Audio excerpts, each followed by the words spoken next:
श्याओई ने एक अमीर घराने के लड़के से शादी की थी, लेकिन शादी के पहले ही दिन उसका पति उसे बेरहमी से एक गहरे गड्ढे में धकेल देता है। किस्मत से एक सूखी टहनी ने उसे पकड़ लिया, जिससे उसकी जान बच जाती है। होश में आने के बाद वह गड्ढे के मुंह की ओर चिल्लाकर मदद मांगती है, लेकिन कोई जवाब नहीं आता। श्याओई दीवारों के सहारे बाहर निकलने की कोशिश करती है, लेकिन गड्ढे की दीवारें इतनी चिकनी होती हैं कि चढ़ना नामुमकिन हो जाता है। वह एक और रास्ता तलाशती है और जल्दी ही उसे एक चमकती नीली रोशनी वाला सुरंग दिखता है, लेकिन वहां पहुंचने के लिए उसे एक गहरी खाई पार करनी पड़ती है। श्याओई हिम्मत कर छलांग लगाती है, लेकिन पैर में लगी चोट के कारण वह गिरने लगती है। तभी उसके कपड़े की चेन एक दरार में फंस जाती है और वह किसी तरह खुद को संभाल लेती है। वह अपने पास रखा चाकू निकालती है और कठिन मेहनत के बाद आखिरकार उस प्लेटफॉर्म पर पहुंच जाती है। वहां का नीला प्रकाश असल में कुछ कीड़ों और उनके अवशेषों से उत्पन्न हो रहा था। श्याओई को एक आइडिया आता है। वह अपनी पोशाक का एक टुकड़ा फाड़कर उसमें कुछ जुगनू फायरफ्लाइज बांध लेती है, जिससे उसे एक तरह की रोशनी मिल जाती है। थोड़ी दूर पर एक पानी का छोटा तालाब होता है। वह प्यास से बेहाल होकर पानी पीती है, लेकिन पानी इतना गंदा होता है कि वह पी नहीं पाती। फिर वह बर्फ की परतों से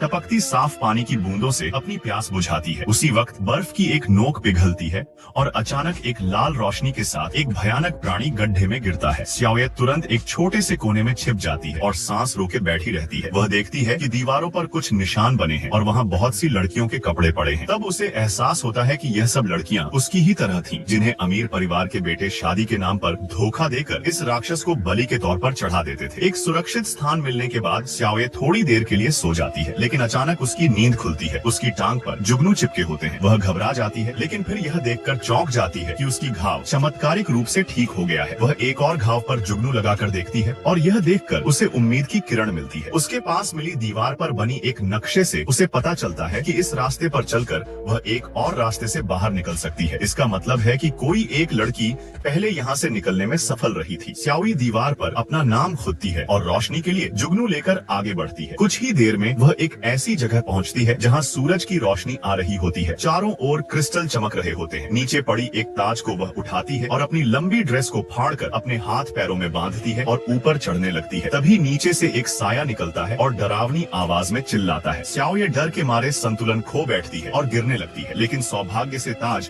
एक चट्टान में फंस जाता है और वह बच जाती है। वह पूरी ताकत से ऊपर चढ़ती है, लेकिन जब वह बाहर निकलती है तब देखती है कि यह एक ऊंची खड़ी चट्टान है, जहां से नीचे जाने का कोई रास्ता नहीं है। वह निराश होकर रोने लगती है। तभी दूर से घोड़े की टापों की आवाज आती है। वह जोर जोर से हाथ हिलाकर मदद मांगती है। उसी वक्त वह राक्षस फिर से उड़ता हुआ उसके सामने आता है। श्याओई डर के मारे एक कोने में छिप जाती है, जहाँ उसे एक कंकाल दिखता है। तभी उसे समझ आता है, जो लड़की पहले यहाँ से निकलने की कोशिश कर रही थी वह भी बच नहीं पाई थी। राक्षस मुंह खोलकर आग उगलने ही वाला होता है। तभी बाहर से किसी की आवाज आती है, श्याओई के पिता की। राक्षस को अपनी शिकार में रुकावट पसंद नहीं होती और वह उस आवाज की ओर उड़ जाता है। श्याओई अपने पिता को चेतावनी देने के लिए बाहर भागती है, लेकिन गलती से वह राक्षस की मां की मांद में जा पहुंचती है। वहां उसे एक और ताज और 3 मृत बेबी ड्रैगन की लाशें दिखाई देती हैं। अब उसे सारा सच समझ में आता है। पुरानी कहानी का रहस्य खुलता है। बहुत साल पहले उस राक्षसी ड्रैगन ने 3 बच्चे दिए थे, लेकिन राजा ने आदेश दिया था कि उन तीनों बच्चों को मार दिया जाए। जैसे ही बच्चे मरे, माँ ड्रैगन आई और सब कुछ जलाकर राख कर दिया। राजा डर गया और माफी मांगने लगा, लेकिन ड्रैगन ने कहा, एक राजा को मारना मेरे बच्चों का बदला नहीं होगा, तुम भी 3 बेटियां मुझे दो। तभी से हर राजा को 3 युवतियों की बलि देनी पड़ती थी, लेकिन राजा अपनी बेटियां नहीं देते थे। इसलिए उन्होंने गरीब लड़कियों को शादी का झूठा सपना दिखाकर इस गुफा में भेजना शुरू कर दिया। श्याओई उन्हीं में से एक थी।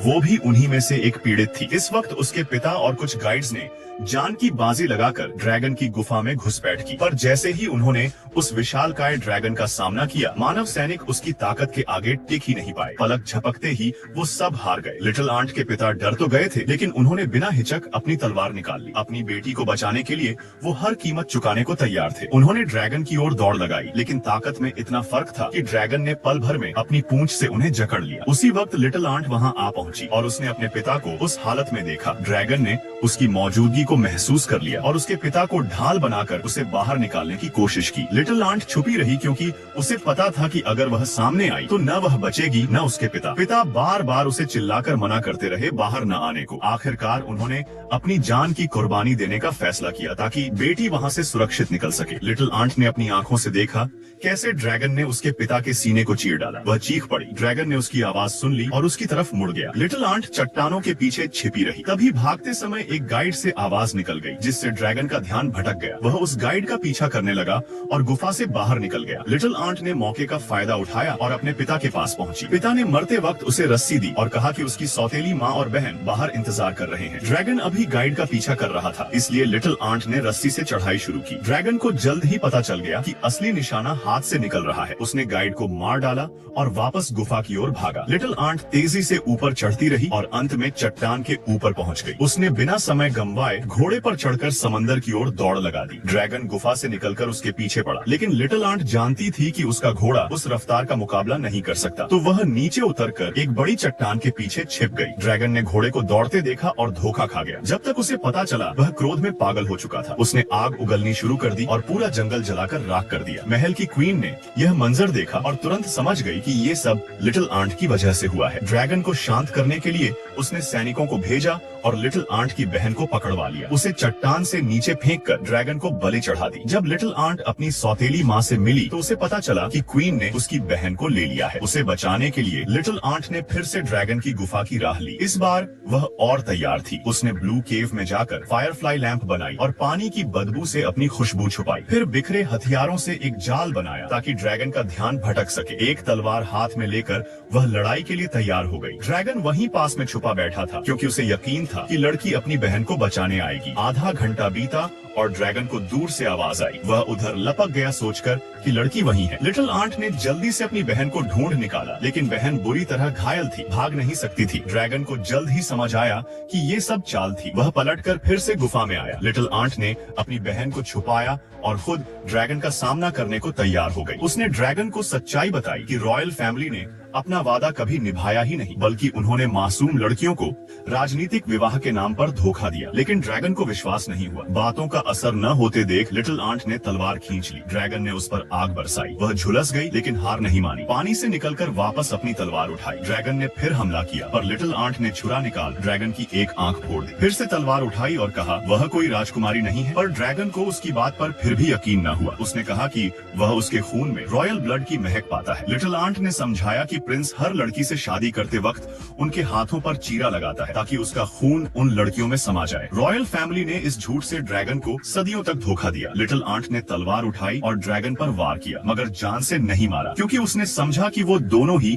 असल में पीड़ित हैं। अब वक्त था साथ मिलकर वास्तविक दुश्मन से लड़ने का। रॉयल फैमिली से वह ड्रैगन को फायरफ्लाई से ठीक करती है और अकेली महल लौट आती है। महल में प्रिंस अब भी मासूम लड़कियों से झूठ बोलकर शादी की रस्में निभा रहा था। लिटिल आंट ने सबको बस एक आखिरी मौका दिया बच निकलने का, पर क्वीन को अपने सैनिकों की ताकत पर घमंड था। तभी महल की दीवारों पर वो डरावनी छाया उभरी। ड्रैगन लौट आया था। उसने पूरे महल को अग्नि में भस्म कर डाला। अंत में लिटिल आंट अपने गांव लौटी एक विशालकाय ड्रैगन के साथ। अब वह अपने पिता की जगह संघर्ष और न्याय की रखवाली करेगी।